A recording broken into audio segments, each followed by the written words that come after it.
अस्सलाम वालेकुम जी। सबसे पहले मैं आप लोगों का बहुत ज़्यादा शुक्रिया अदा करना चाहती हूँ जिस तरह कमेंट्स में आप मेरी हौसला अफजाई करते हैं और मेरी रेसिपीज़ को पसंद करते हैं। आज मैं बनाने लगी हूँ बहुत ही टेस्टी से चने की दाल का हलवा कह लें या पंजीरी कह लें, बहुत मज़े की बनती है। तो चलिए इसे बनाना स्टार्ट करते हैं। और मज़ेदार सी दाल की पंजीरी बनाने के लिए यहाँ पे मैंने 1 प्याली के जितनी दाल ले ली और इसको रात भर तकरीबन आधा किलो के करीब ये दूध होगा इसमें भिगो दिया। तकरीबन इसको भीगे हुए 12 से 14 घंटे हो गए और इसको कवर करके पूरी रात के लिए रख दिया है ताकि दाल भी अच्छी तरह फूल जाए और दूध का जितना फ्लेवर है वो सारा दाल के अंदर आ जाए। अब इसको मैं चॉपर में डाल के ग्राइंड करती हूँ, तो फिर मैं आपको दिखाती हूँ। और यहाँ पे मैंने ले लिया है चॉपर और इसके अंदर ये दाल और थोड़ा सा दूध साल डाल के इसको पीसते जाना है। इसको ज़्यादा दूध एकदम से नहीं डालना, इसकी दरमियानी सी पेस्ट बनानी है। ये सारा ये चॉपर में मैं इस तरह डाल दूंगी और इसकी एक पेस्ट बना लेनी है। यहाँ पे मैं इसको कर लूँगी ग्राइंड। यहाँ पे देखें जी, दाल को और दूध को मैंने अच्छी तरह पीस लिया तकरीबन 5 से 7 मिनट लगा के। अब इसको मैं बाहर निकालती हूँ, तो फिर मैं आपको दिखाती हूँ। और यहाँ पे देखें जी, दाल को और दूध को पीस के मैंने रख लिया और इसकी एक पेस्ट सी बन गई। इतना ही इसको लिक्विड होना चाहिए, ना इसको ज़्यादा सख्त और ना ही ज़्यादा पतला होना चाहिए। अब इसको मैं एक साइड पर रखती हूँ, तो फिर मैं आगे आपको दिखाती हूँ। और यहाँ पे मैंने ले ली एक कढ़ाई और इसके अंदर मैं डाल दूँगी 1 पाव के जितना देसी घी।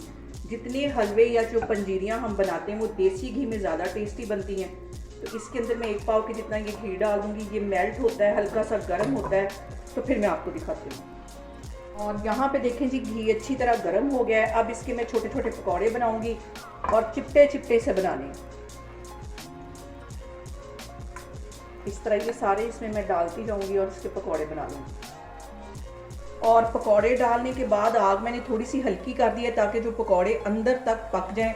ये नहीं कि ऊपर से ब्राउन हो जाए अंदर से कच्चे रहें। और आग मैंने यहाँ पे स्लो कर दी है और इसको तकरीबन फ्राई करने में 7 से 8 मिनट लगेंगे। यहाँ पे देखें, ये जो पकौड़े मैंने चिपटे चिपटे से बनाए हैं ताकि अंदर तक ये अच्छी तरह पक जाए। और ये जो पकते जा रहे हैं, ब्राउन होते जा रहे हैं, इनको मैं बाहर निकालती जा रही हूँ। बाकी भी मैं इसी तरह फ्राई करती जा रही हूँ, तो फिर मैं आपको दिखाती हूँ। और यहाँ पे देखें जी, पकौड़े हमारे सारे अच्छी तरह फ्राई हो गए। ये 2-4 जो रह गए, इनको भी मैं अच्छी तरह गोल्डन होने तक अच्छी तरह फ्राई कर लूँगी और इनको बाहर निकाल दूँगी। और यहाँ पे जो सबसे अहम बात वो ये कि आपने मेरी रेसिपीज़ बनाते वक्त घबराना नहीं है। बिना स्किप किए हुए आप मेरी वीडियोस देखें, इंशाल्लाह ताला आपकी चीज़ें भी ऐसी बनेंगी। और अगर अभी तक आपने मेरे चैनल को सब्सक्राइब नहीं किया तो प्लीज़ इसको सब्सक्राइब करें। यहाँ पे जो मैंने पकौड़े बना के रखे मैं इस चॉपर में डाल दूंगी और इनको अच्छा सा पीस लूँगी। बिल्कुल इनका पाउडर बना लेना है। इसको मैं यहाँ पे पीस लूँगी।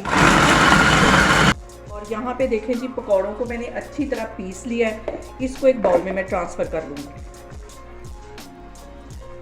इस घी के अंदर मैंने पकौड़े निकाले थे, उसमें से आधा मैंने निकाल लिया है और बाकी जो है इसके अंदर मैं ये वाला जो मैंने पकौड़े पीस के रखे हुए थे ये इसमें डाल दूंगी। और इसको तकरीबन 5 से 7 मिनट के लिए अच्छी तरह भून लेना है। हल्की आग यहाँ पे करनी, तेज़ आग नहीं करनी। इसको बिल्कुल हल्की आग पे भूनना है और इसको छोड़ना नहीं है क्योंकि ये फ़ौरन नीचे लग जाएगी। इसको मैं तकरीबन 5 मिनट के लिए मज़ीद इसी तरह भूनती रहूँगी। और यहाँ पे देखें जी, दाल को भूनते हुए मुझे तकरीबन हो गए 5 से 7 मिनट। और आधा कप के जितना इसमें मैं खोया डाल दूंगी। खोया थोड़ा सा पानी छोड़ेगा, उसको भी अच्छी तरह भून लेना है, ड्राई हो लेने देना है। फिर उसके बाद मैं इसमें चीनी डालूंगी। यहाँ पे देखें जी, खोया डालने के बाद दाल को भूनते हुए मुझे तकरीबन 5 से 7 मिनट हो गए। अब मैं इसमें डाल दूंगी आधा कप की जितनी चीनी। आप अपने टेस्ट के मुताबिक कम या ज़्यादा कर सकते हैं। मुझे ज़्यादा मीठा पसंद नहीं है, इसलिए मैं दरमियाना ही मीठा इसमें डालूंगी। और इसको अच्छी तरह मिक्स कर लेना है और इसको चीनी मेल्ट होने तक अच्छी तरह मैं भूनती रहूँगी। और चीनी भी पानी छोड़ेगी, इसलिए इसको अच्छी तरह ड्राई कर लेना है। और यहाँ पे चीनी का पानी ड्राई होने तक अच्छी तरह इसको भून लेना है। आप इसको दाल का हलवा कह लें, पंजीरी कह लें, ये बहुत ही हेल्दी है। और इसको भी मैं भूनती जा रही हूँ 3-4 मिनट मज़ीद इस तरह भूनूंगी, तो फिर मैं आपको दिखाती हूँ। और यहाँ पे देखें जी, चीनी का जो पानी है वो अच्छी तरह ड्राई हो गया है और दाल और पंजीरी जो है हमारी अच्छी तरह भुन गई है। अब इस पॉइंट के ऊपर आके मैं थोड़े से ड्राई फ्रूट डाल दूंगी और कुछ मैं गार्निश के लिए रखने लगी। इसमें मैंने काजू, बादाम और पिस्ते डाल दिए और इसको अच्छी तरह मिक्स कर लेना है। चूल्हा यहाँ पे मैं बंद करने लगी तो मैं आपको डिश आउट करके दिखाती हूँ। और यहाँ पे देखें जी, मज़ेदार सा हमारा दाल का हलवा बन के तैयार हो गया है। आप इसे पंजीरी भी कह सकते हैं, बहुत टेस्टी बनता है। आप लोग इसको लाजमी ट्राई करें और मुझे कमेंट्स में बताएं कि आपको मेरी रेसिपीज़ कैसी लगती हैं। और मेरी वीडियोस को ज़्यादा से ज़्यादा शेयर करें और मुझे सब्सक्राइब करें और अपना बहुत सारा ख्याल रखें। इंशाल्लाह ताला मैं एक और वीडियो में आपके सामने आऊँगी। अल्लाह हाफिज़।